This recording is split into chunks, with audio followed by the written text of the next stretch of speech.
So I started working with refugees because I wanted to make a difference. And making a difference starts with telling their stories. So when I meet refugees, I always ask them questions. Who bombed your house? Who killed your son? Did the rest of your family make it out alive? How are you coping in your life in exile? But there's one question that always seems to me to be most revealing, and that is, what did you take? What was that most important thing that you had to take with you when the bombs were exploding in your town and the armed gangs were approaching your house? A Syrian refugee boy I know told me that he didn't hesitate when his life was in imminent danger. He took his high school diploma. And later he told me why. He said, I took my high school diploma because my life depended on it. And he would risk his life to get that diploma. On his way to school, he would dodge snipers. His classroom sometimes shook with the sound of bombs and shelling. And his mother told me, every day I would say to him every morning, honey, please don't go to school. And when he insisted, she said, I would hug him as if it were for the last time. But he said to his mother, we're all afraid, but our determination to graduate is stronger than our fear. But one day, the family got terrible news. Hani's aunt, his uncle, and his cousin were murdered in their homes for refusing to leave their house. Their throats were slit. It was time to flee. They left that day right away in their car, Hani hidden in the back because they were facing checkpoints of menacing soldiers. And they would cross the border into Lebanon, where they would find peace. But they would begin a life of grueling hardship and monotony. They had no choice but to build a shack on the side of a muddy field, and this is Hani's brother Ashraf, who plays outside. And that day, they joined the biggest population of refugees in the world. And a country, Lebanon, that is tiny, it only has 4 million citizens, and there are 1 million Syrian refugees living there. There's not a town, a city, or a village that is not host to Syrian refugees. This is generosity and humanity that is remarkable. Think about it this way, proportionally. It would be as if the entire population of Germany, 80 million people, would flee to the United States in just 3 years. Half of the entire population of Syria is now uprooted. Most of them inside the country. 6.5 million people have fled for their lives. Well over 3 million people have crossed the borders and have found sanctuary in the neighboring countries. And only a small proportion, as you see, have moved on to Europe. What I find most worrying is that half of all Syrian refugees are children. I took this picture of this little girl. It was just 2 hours after she had arrived after a long trek from Syria into Jordan. And most troubling of all is that only 20% of Syrian refugee children are in school in Lebanon. And yet, Syrian refugee children, all refugee children, tell us education is the most important thing in their lives. Why? Because it allows them to think of their future rather than the nightmare of their past. It allows them to think of hope rather than hatred.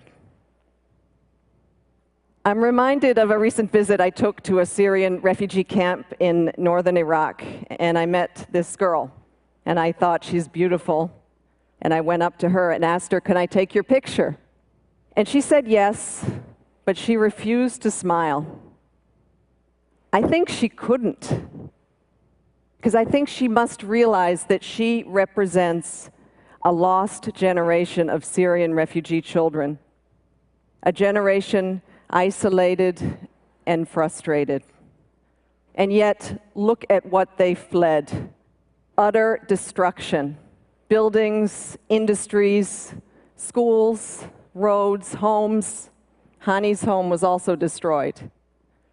This will need to be rebuilt by architects, by engineers, by electricians. Communities will need teachers and lawyers and politicians interested in reconciliation and not revenge. Shouldn't this be rebuilt by the people with the largest stake, the societies in exile, the refugees? Refugees have a lot of time to prepare for their return. You might imagine that being a refugee is just a temporary state. Well, far from it. With wars going on and on, the average time a refugee will spend in exile is 17 years. Hani was into his second year in limbo when I went to visit him recently.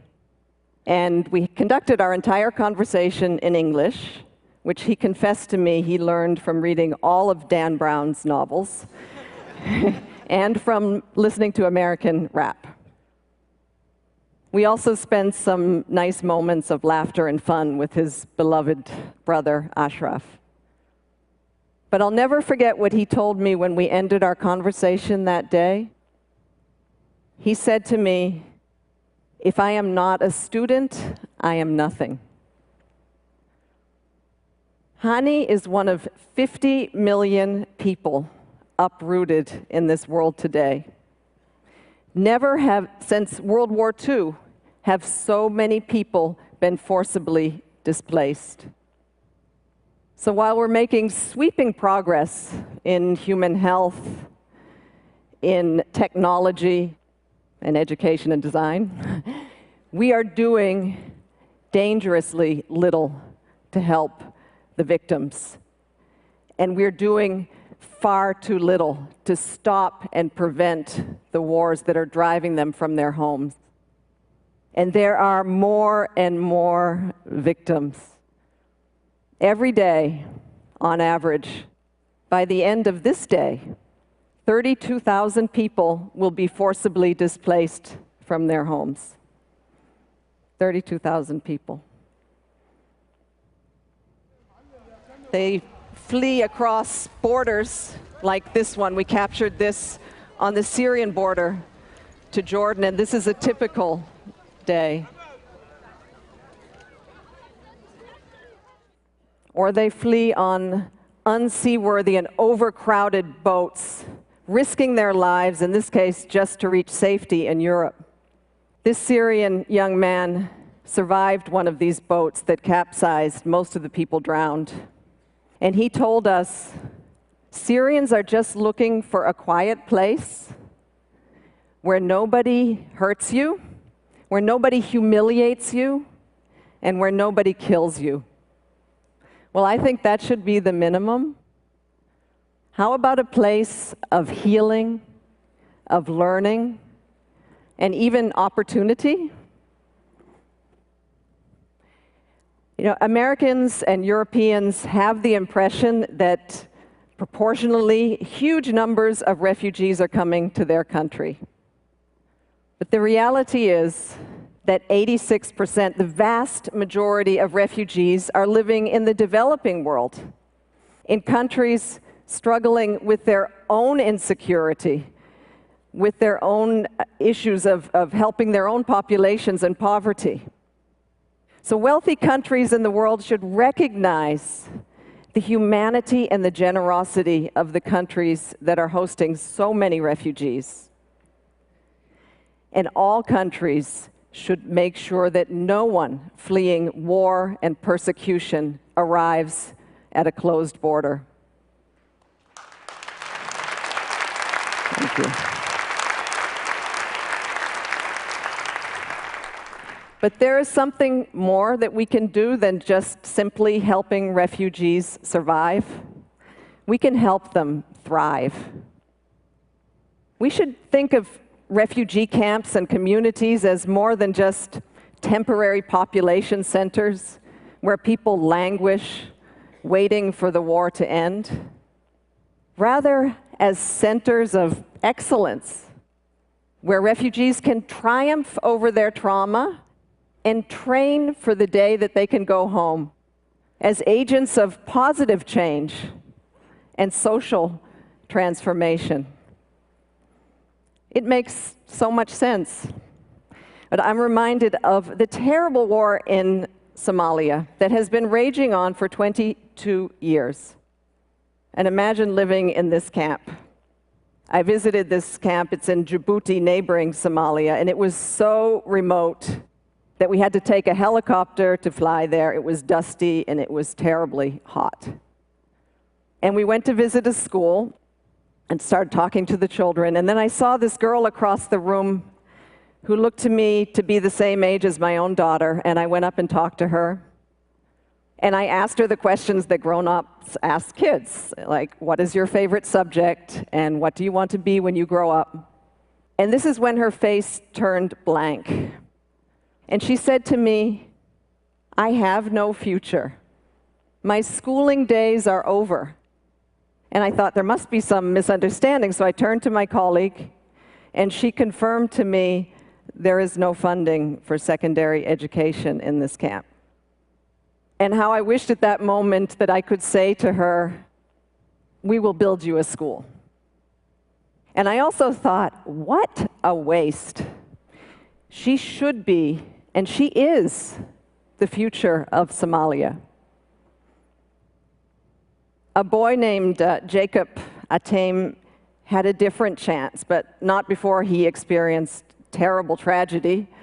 He watched, this is in Sudan, as his village, he was only 7 years old, burned to the ground, and he learned that his mother and his father and his entire family were killed that day. Only his cousin survived, and the two of them walked for 7 months. This is boys like him, chased and pursued by wild animals and armed gangs, and they finally made it to refugee camps where they found safety.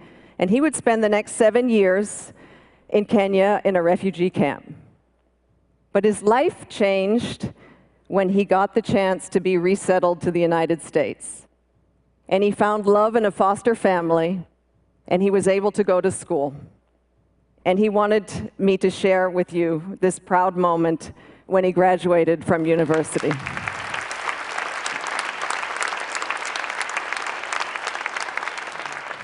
I spoke to him on Skype the other day, and he was in his new university in Florida, pursuing his PhD in public health.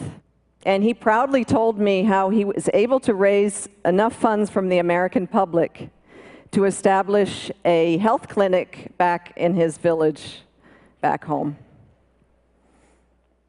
So I want to take you back to Hani. When I told him I was going to have the chance to speak to you here on the TED stage, he allowed me to read you a poem that he sent in an email to me. He wrote, I miss myself, my friends, times of reading novels or writing poems, birds and tea in the morning, my room, my books, myself, and everything that was making me smile. Oh, I had so many dreams that were about to be realized. So here's my point. Not investing in refugees is a huge missed opportunity. Leave them abandoned, and they risk exploitation and abuse. And leave them unskilled and uneducated, and delay by years the return to peace and prosperity in their countries.